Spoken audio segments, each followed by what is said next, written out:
সরকারি চালের বস্তা পাল্টে ডিলারের কারসাজি। জুলাই সনদের আলোকে আগামী জাতীয় নির্বাচন, বলছেন অধ্যাপক আলী রিয়াজ। গাজায় প্রতি 20 সেকেন্ডে একটি করে বোমা নিক্ষেপ করছে ইসরায়েল। এবং সর্বশেষ জানাবো, চাইলেই কি মার্কিন সব ঘাঁটি জ্বালিয়ে দিতে পারে ইরান। শুনছিলেন সংবাদ শিরোনাম, এবারে বিস্তারিত। সরকারি চালের বস্তা পাল্টে ডিলারের কারসাজি। পটুয়াখালীর মির্জাগঞ্জে খাদ্য বান্ধব কর্মসূচির আওতায় বরাদ্দকৃত সরকারি বস্তা বদল করা মজুতকৃত চাল জব্দ করেছে উপজেলা প্রশাসন। এ ঘটনায় সরকারি চাল জব্দ হলেও লাপাত্তা সংশ্লিষ্ট খাদ্য বান্ধব কর্মসূচির ডিলার শফিকুল ইসলাম গাজী। ঘটনার পর ডিলারের শাস্তির দাবি জানিয়েছেন স্থানীয়রা। এদিকে তদন্ত করে ব্যবস্থা নেওয়ার আশ্বাস দিয়েছে প্রশাসন। জানা যায়, ডিলারের কারসাজিতে দিনের পর দিন সরকারি চালের বস্তা বদল করে খোলা বাজারে মিনিকেট হিসেবে বিক্রি করছিল একটি চক্র। উপজেলার প্রশাসনের কাছে খবর এলে উপজেলার মাধবখালী ইউনিয়নের বাজিতা গ্রামের দিনমজুর শাহিন হাওলাদারের বসতবাড়িতে সরকারি চালের বস্তা বদল করে খোলা বাজারে বিক্রির জন্য মজুত করা হয়েছে।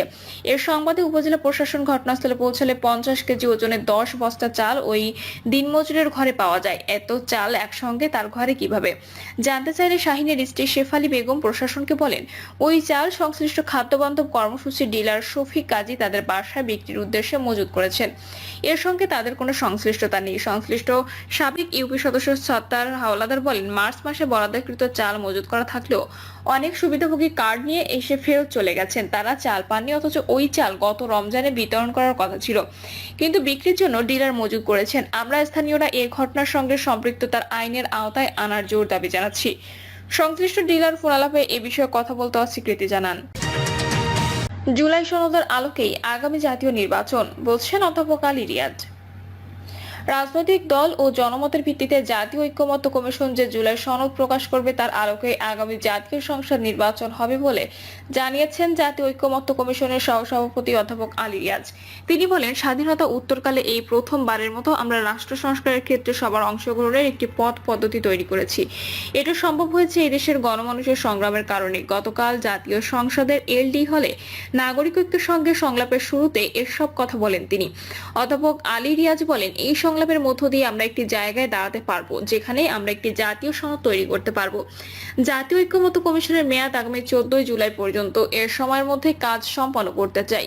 তিনি বলেন, এর একটি অন্যতম লক্ষ্য হচ্ছে জুলাই সনদ যাতে আগামী দিনের বাংলাদেশের একটি পথরেখা তৈরি হবে। এরই একটি অংশ হিসেবে নির্বাচন হবে। নির্বাচন সুষ্ঠুভাবে পরিচালনার ক্ষেত্রে জুলাই সনদের একটি বড় রকমের ভূমিকা থাকবে। জাতীয় সনদের একটি বড় রকমের ভূমিকা থাকবে, এটি আমরা আশা করি। গাজায় প্রতি সেকেন্ডে একটি করে বোমা নিক্ষেপ করছে ইসরায়েল। ফিলিস্তিনের গাজায় ইসরায়েলি বাহিনীর নৃশংস গণহত্যা ও বিমান হামলার প্রতিবাদে চট্টগ্রামে বিক্ষোভ মিছিল ও সমাবেশ করেছে ইসলামী ছাত্র শিবির। বক্তারা বলেন, আজ সমগ্র পৃথিবীতে সর্বস্তরের মানুষ স্থূলিঙ্গের মতো ফিলিস্তিনের পক্ষে ইসরায়েলের বিরুদ্ধে তাদের কণ্ঠস্বর উঁচু করেছে। কিন্তু মানবতার বুলি আওড়ানো বিশ্ব মোড়লরা তাদের মানবতার সেই ইতিহাস আজও রচনা করতে পারেনি। গাজায় প্রতি 20 সেকেন্ডে একটি করে বোমা নিক্ষেপ করছে জায়নবাদীরা। তার আঘাতে প্রতিনিয়ত মৃত্যুবরণ করছে আমাদের ভাই বোন ও সন্তানেরা। দখলদারদের হত্যাকাণ্ডের তালিকায় রয়েছে গণমাধ্যম, ত্রাণ ও স্বাস্থ্যকর্মীরা। চট্টগ্রামে বাটা, পিৎজা হাট সহ বিভিন্ন প্রতিষ্ঠানে হামলা ও লুটপাটকারীদের সতর্ক করে বক্তারা বলেন, যারা এই ধরনের হামলা ও লুটপাটের সাথে জড়িত তারা আন্দোলনকে ভিন্ন দিকে প্রবাহিত করার চেষ্টা করছে। যারা এই ধরনের কাজের সাথে জড়িত তারা কোনোভাবে ইসরায়েলের বিরুদ্ধে ফিলিস্তিনের পক্ষে আন্দোলন করছে না। তারা এই আন্দোলনকে সহিংস রূপ নিয়ে এই সরকারকে প্রশ্নবিদ্ধ করতে চায়। চাইলে কি মার্কিন সব ঘাঁটি জ্বালিয়ে দিতে পারে ইরান? বর্তমানে ইরান শক্তিশালী সামরিক ক্ষমতা গড়ে তুলতে সক্ষম হয়েছে। দেশটি শুধু আঞ্চলিক প্রতিপক্ষ নয়, বরং বিশ্বের বৃহৎ শক্তির জন্য গুরুত্বপূর্ণ চ্যালেঞ্জ হয়ে দাঁড়িয়েছে। ইরানের সামরিক কৌশল, অস্ত্রশস্ত্র ও পরমাণু কর্মসূচির আন্তর্জাতিক অঙ্গনে উত্তেজনা বাড়াচ্ছে। ক্ষেপণাস্ত্র, ড্রোন প্রযুক্তি, যুদ্ধবিমান ও যুদ্ধজাহাজ ব্যবহার করে মার্কিন সামরিক ঘাঁটিগুলোকে হুমকিতে ফেলেছে ইরান। শুধু তাই নয়, ইরান মুসলিম দেশগুলোর ঐক্য গড়ে তুলতে একটি শক্তিশালী প্রতিরোধ গড়ার চেষ্টা করছে।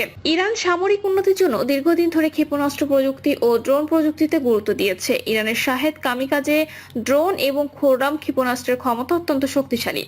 এই ক্ষেপণাস্ত্রগুলো পাল্লা প্রায় 4000 কিলোমিটার পর্যন্ত বিস্তৃত। ইরান এসব প্রযুক্তি ব্যবহার করে যুক্তরাষ্ট্রের মধ্যপ্রাচ্যে অবস্থিত সামরিক ঘাঁটিগুলোর বিরুদ্ধে হামলা চালাতে পারে। বিশ্লেষকরা বলছেন, ইরানের সামরিক কৌশল তার ক্ষেপণাস্ত্র ও ড্রোন প্রযুক্তির উপস্থিতি আঞ্চলিক নিরাপত্তায় এক বড় পরিবর্তন আনতে পারে। উদাহরণস্বরূপ, মার্কিন সামরিক ঘাঁটি দিয়াগো গার্সিয়া, যেখানে সেখানে অত্যাধুনিক B2 বোমারু বিমান মোতায়েন করা হয়েছে। এটি ভারত মহাসাগরে অবস্থিত। এটি ইরান থেকে প্রায় ৩,৯০০ কিলোমিটার দূরে। তবে ইরানের ড্রোন ও মিসাইল দ্বারা সহজে নিশানা হতে পারে। ইরান এতে তার সশস্ত্র বাহিনীকে আরও শক্তিশালী ও আধুনিক করেছে, যা শুধু আঞ্চলিক নিরাপত্তার জন্য নয়, বরং বিশ্বের বৃহৎ শক্তির জন্য বিপদের কারণ হতে পারে। ইরানের পরমাণু কর্মসূচি নিয়ে আন্তর্জাতিক ক্ষেত্রে বহুবার উত্তেজনা দেখা দিয়েছে। ২০১৫ সালে ইরান এবং কয়েকটি শক্তিধরের মধ্যে একটি ঐতিহাসিক চুক্তি হয়, যা joint comprehensive plan of action নামে পরিচিত। তবে ২০১৮ সালে মার্কিন প্রেসিডেন্ট ডোনাল্ড ট্রাম্প এই চুক্তি থেকে যুক্তরাষ্ট্রকে বের করে নেওয়ার পর ইরান তার পরমাণু কার্যক্রম পুনরায় ত্বরান্বিত করেছে। ইরান জানিয়ে দিয়েছে, যদি তাদের সাথে নতুন চুক্তি না হয় তাহলে তারা পরমাণু অস্ত্র তৈরির পথে এগোবে। বিশ্বের অনেক শক্তিশালী দেশ, বিশেষ করে যুক্তরাষ্ট্র, ইরানের পরমাণু কর্মসূচিকে একটি বড় হুমকি মনে করছে। তবে ইরান দাবি করছে তার পরমাণু কর্মসূচি শুধু শান্তিপূর্ণ উদ্দেশ্যে। যদিও ইরান তার পরমাণু ক্ষমতা অর্জনের পথে এগিয়ে যাচ্ছে, তবে এটি তার প্রতিরক্ষা কৌশলে গুরুত্বপূর্ণ অংশ হয়ে দাঁড়িয়েছে। ইরান স্পষ্টভাবে জানিয়েছে, যদি তাদের বিরুদ্ধে কোনো আক্রমণ হয় তারা পারমাণবিক শক্তি ব্যবহার করতে দ্বিধা করবে না।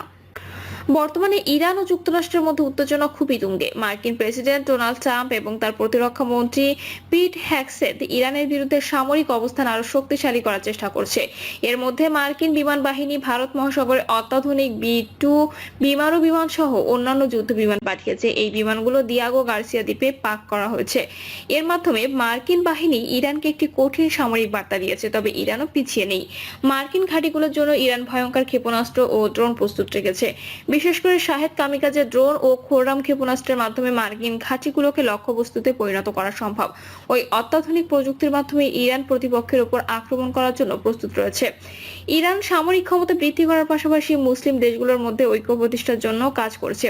প্রেসিডেন্ট মাসুদ পিজেকশিয়ান এবং ইয়েমেনের সুপ্রিম পলিটিক্যাল কাউন্সিলের চেয়ারম্যান মাহদি আল মাসহা সম্প্রতি মন্তব্য করেছেন, মুসলিম দেশগুলো যদি একত্রিত হয় তাহলে তাদের উপর কোনো শত্রু শক্তি হামলা চালাতে পারবে না। ইরান মুসলিম দেশগুলোর মধ্যে ঐক্য করার জন্য বিশ্বের বিভিন্ন মুসলিম গোষ্ঠীকে সমর্থন দিয়ে এসেছে। বিশেষ করে ইয়েমেনের হুতিদের, সিরিয়ায় আসাদ সরকারকে ও ইরাকের শিয়া গোষ্ঠীগুলোর প্রতি ইরানের সমর্থন অত্যন্ত শক্তিশালী। এর মাধ্যমে ইরান তার আঞ্চলিক প্রতিপক্ষের বিরুদ্ধে শক্তিশালী এক সামরিক ব্লক গঠন করার চেষ্টা করছে। ইরান যদি মুসলিম বিশ্বের ঐক্য প্রতিষ্ঠা করতে সক্ষম হয় তাহলে তার সাম্রাজ্যবাদী শক্তির বিরুদ্ধে একটি শক্তিশালী প্রতিরোধ হিসেবে কাজ করবে। ইরান সামরিক প্রস্তুতি এবং সক্ষমতার ক্ষেত্রে একটি গুরুত্বপূর্ণ দৃষ্টিকোণ নিয়ে এগোচ্ছে। মার্কিন বাহিনী এখনো পর্যন্ত বিশ্বজুড়ে একাধিক সামরিক ঘাঁটি স্থাপন করেছে, বিশেষ করে মধ্যপ্রাচ্য অঞ্চলে।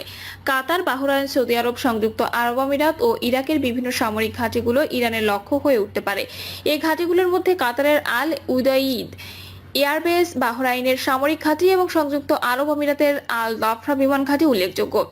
ইরান জানিয়েছে তাদের অত্যাধুনিক মিসাইল প্রযুক্তি রয়েছে, যা এই ঘাঁটিগুলোকে সহজে নিশানা করতে পারে। শাহেদ কামিকাজের ড্রোন এবং খোররাম ক্ষেপণাস্ত্রের সাহায্যে এই মার্কিন ঘাঁটিগুলো গুড়িয়ে দেওয়া সম্ভব। এছাড়া ইরান তার যুদ্ধ জাহাজগুলো ব্যবহার করে এই অঞ্চলের সামরিক স্থাপনা ও ঘাঁটিগুলোর উপর আক্রমণ চালানোর জন্য প্রস্তুত। প্রিয় দর্শক, এই ছিল এখনকার সর্বশেষ সংবাদ। আপডেট সব সংবাদ পেতে চ্যানেলটি সাবস্ক্রাইব করে বেল আইকনটি ক্লিক করে রাখুন।